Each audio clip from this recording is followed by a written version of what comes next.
See, you guys are in your, at the threshold of the dreams that you want to achieve. Please sit down, it's going to be slightly longer. And you guys are going to actually determine how the environment around you is going to progress along with you. You must know that at no point in your life is something impossible. At no point. You could be in a place, you could be born and brought up in a place like Bihar, like I have done, and be a big enough star to come and talk to people in Coimbatore as a star.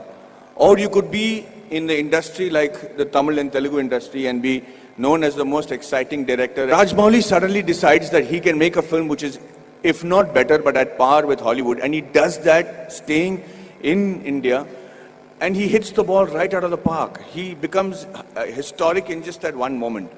There is a huge lesson to be learned on things like that. Everybody keeps saying success is when the right opportunity meets the right preparation, right? So you can't have the right preparation by being the engineer that you want to be, and you keep looking out for that right opportunity. But what makes the right opportunity and the right preparation come together? When does that synergy happen for you to be prepared for it? Because like they say, if you're prepared but you don't get the opportunity, it's useless. If you have the opportunity, you're not prepared, it's not useless. But they have to meet at a point, right? And that meeting happens because you will it to happen, because you want it so badly to happen. I could be walking down any street, I could be anybody, but why did that one director come and meet me and wanted me to act in that television serial? If you look at every next step in my career, I have never prepared for it. I have never imagined that this could happen. I never imagined that Mani Ratnam will call me. How would Mani Ratnam know about a guy who's doing a television series in Bombay without even seeing one episode of mine? So let's come back to that one point that happens, the synergy that happens between the right opportunity and the right preparation.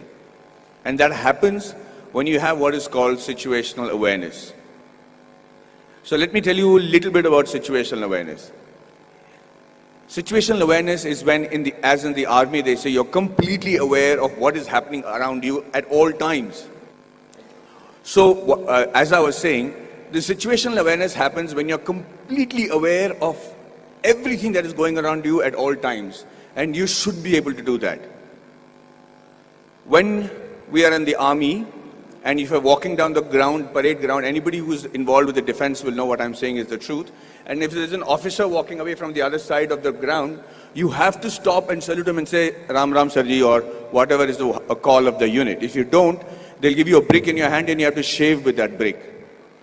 So, thank you, that's awesome. So, the situational awareness is because you should know when the enemy is around you or when there is danger around you. You know how that is taught to you from when you're a child?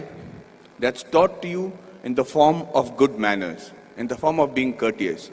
So when you say a good morning, or you're saying a good afternoon, or you're looking around and helping a teacher who's carrying a book and being aware that she needs help, or you're watching around and stepping over a drain and not tripping on yourself, you should know that you're fairly evolved in the art of situational awareness. That's why people insist on teaching children good manners. And anybody who has good manners, it's not just a desire, it's not the desire just to be considered to be a polite guy, but the ability to know when somebody needs to be wished, somebody needs help, somebody is in need of assistance, or somebody has to run away. And that's why you teach your child good manners. And I will tell you today, from the bottom of my heart, I might not be completely worthy of some of the opportunities that I got, but I grabbed it like hell.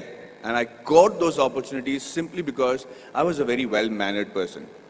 I was able to, and with that manner, with the way you walk, with your gait, the kind of words that you use, it's very common to use normal language when you're friends and everything, but most people don't even have a vocabulary.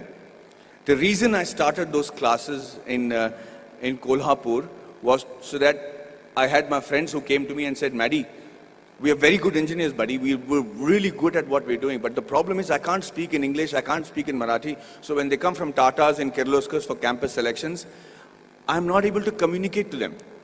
They don't even observe a Kolhapuri boy wearing a terracotta pant and a shirt and wearing chappals and don't even consider that he could be a good engineer.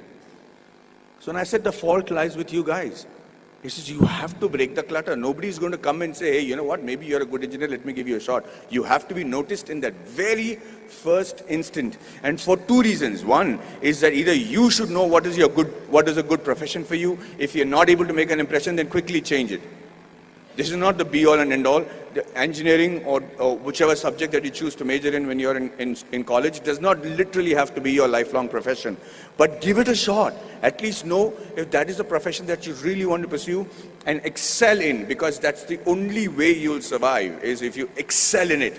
If you excel in it to such an extent that you think, sleep, dream, eat, breathe that particular job.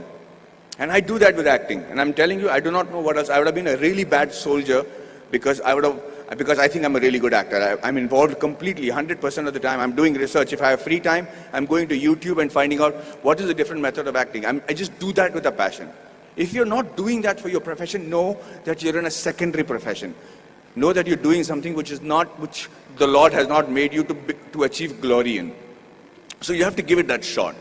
Now, what I'm trying to tell you is that Kolhapuri friends of mine who then came to me and I said, okay, let's try and see if we can change that. So at 5 o'clock in the morning, they would come to my room, we'll go to the terrace, and I started teaching them how to present themselves in the interview. Things that I had the good fortune of doing because I had many interviews and many group discussions to attend.